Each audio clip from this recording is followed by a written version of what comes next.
The big thing about pre-season this year was the announcement that Red Bull has got Ford on board. Hey, that rhymes! So it's actually a weird full circle moment, because in 1996 seeing Red Bull and Ford was something that you saw on the Sauber C15. There's also Petronas there, so it's almost like seeing a weird alternate universe, where Sauber, Mercedes and Red Bull are all one combined team. And to be fair, Sauber was first powered by Mercedes when it entered Formula 1 in 1993. Well, Ilmore. But in 1997, the Ford power went from Sauber to a new team set up by three-time world champion and every circuit owner's worst nightmare, Sir Jackie Stewart, with his new Stewart Ford team. Ford helped with the project, with the team becoming the de facto Ford factory team between 1997 and 1999. In that time, they scored a win with Johnny Herbert at the 1999 Luxembourg Grand Prix, and also managed to occupy the other two slots on the podium at least once in their four-season endeavour in the sport. Then, Ford decided they wanted full ownership of that team and bought Jackie out. But it was all okay because at the time, they'd got a Jag. At the time, Ford owned Jaguar, the British sports car company that is now in the hands of the Tata Group based in India, and Jags and Land Rovers are built, well, just up the road from here as it so happens. But Ford was looking to use Jag as a marketing tool, make the cars cool at a time when Jags had that little bit of an identity crisis, we'll call it. See also Volvo at the time they entered the BTCC in the mid-1990s. Jags weren't cool cars. They used to be in the 60s, but aside from the XJ220, they hadn't really built anything that made you go, wow! They were the cars of chief executives, much like Saabs were bought by architects. But why did Ford buy Jaguar in the first place? Because Ford thought the luxury car market was going to skyrocket. In America it had brands like Lincoln and Mercury, but in Europe they didn't have anything. Ford did try the whole Vignale thing recently that was such a rousing success. It wasn't, but since Jaguar was in the hole and Ford wanted a luxury brand arm in Europe, it made sense. Toyota launched its Lexus brand in 1989, so Ford decided they'd take a punt, buying Jaguar for, well, it was 8 figures in 1990. In 1991, Jaguar won the World Sports Car Championship with the XJR14, this also being the year the World Sports Car Championship introduced the controversial F1 engine rule.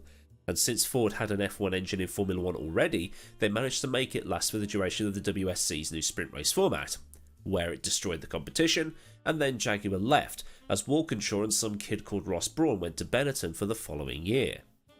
While the quality of the cars improved, the Japanese were still outselling the big cat, and the resale value of Jags was still pretty poor versus the Germans.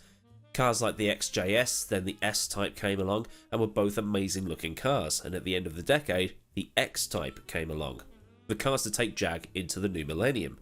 But still, under Ford, Jaguar never made a profit.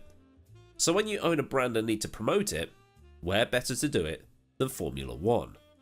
Ford completed the purchase of the Stewart team in the middle of 1999, but despite the team being called the Jaguar team, nothing under the shell was Jaguar.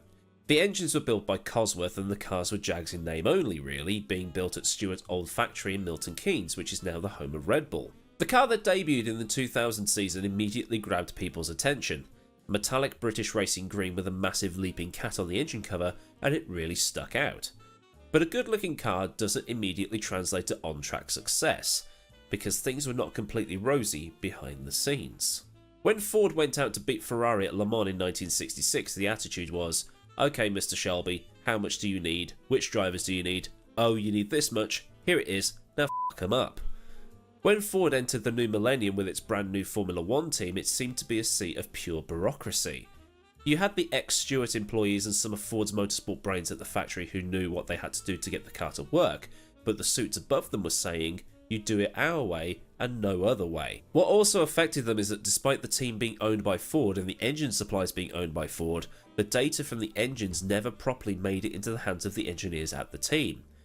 Cosworth would also add bits and pieces to the engine that Jaguar would never know about until it broke.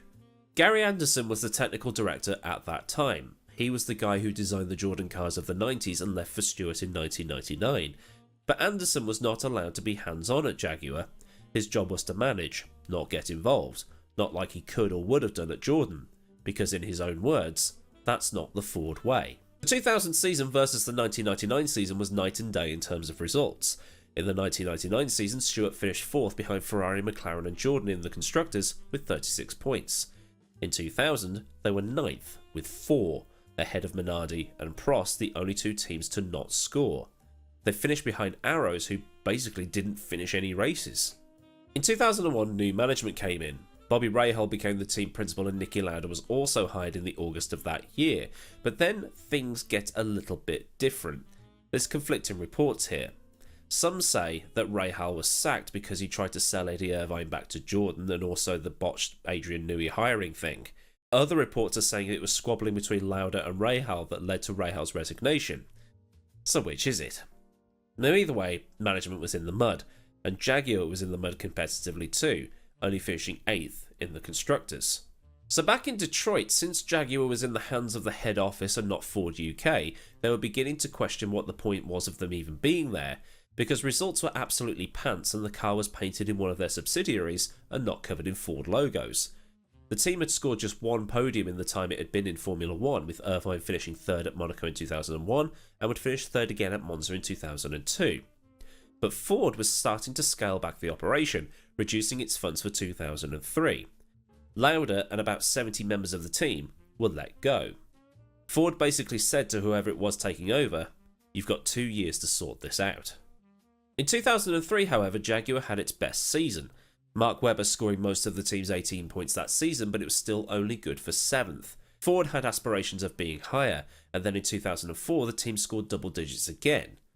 But again, it was only good for 7th. Also in 2004 there was the publicity stunt gone wrong, as at the Monaco Grand Prix that year, Jaguar did a promotional deal for the Ocean's 11 remake featuring George Clooney, Brad Pitt and so on.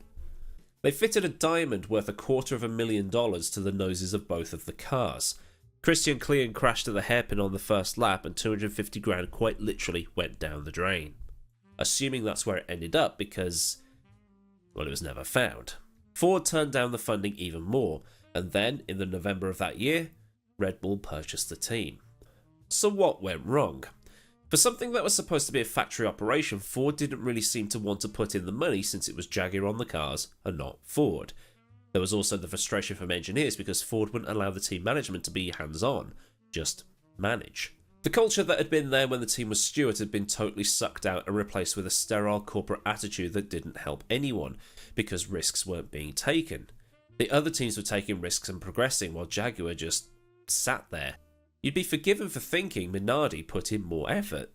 Despite owning both the team and Cosworth, there was no overlap, no data sharing. Nobody at Jaguar, it seems, was allowed to know what Ford's prized possession in Cosworth was up to.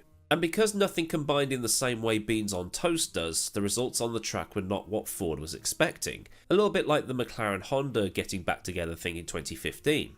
So the funding was cut. If it had been a full-up Ford operation, you might think they might have handed some more money over, and the whole attitude to it might have resembled what happened in 1966. How much do you need? Here it is. Toyota spent a colossal amount of cash and didn't win a single race, and Toyota did not have F1 experience. Jaguar had a company behind it that did have F1 experience. This is the company that bankrolled the DFV and has, in general, a decent racing pedigree. But like I've said, maybe if the cars had been painted blue and white and not green, the outcome could have been different, because they might have actually cared a tiny bit more. But what do you think? So then, a look back at the failure that was Jaguar in Formula 1, presented in the old storytime format because, well, reasons. I just look like death at the minute.